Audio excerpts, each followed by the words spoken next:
So this is a perfect time to talk about this book that you've put together. It's called Reunion, a rock and roll fairy tale. I say put together. You've written this book, and it was perfect. You probably heard it at the beginning of the show. It might not mean anything to you if this is your first time listening or being a part of Gig Gab. But at the beginning of every episode, I like to find a holiday. Many of them are made up by people like you or me, but today is Everyone Writes Day. And I figured what a perfect day to highlight for having you on, because you're both a songwriter and a book writer.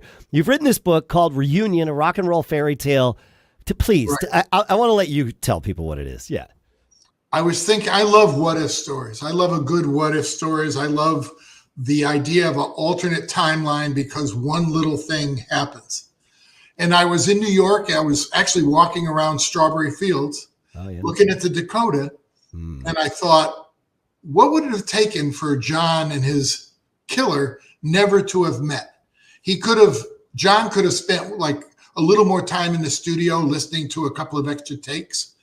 The guy could have gotten hungry or cold or have to pee or something, and they would have missed each other. And that would have created a totally different timeline.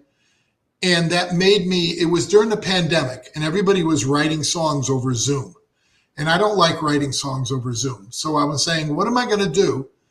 So I started to write about that. And the idea is something happens, a little thing in the scheme of the universe, but it makes John and that guy never meet.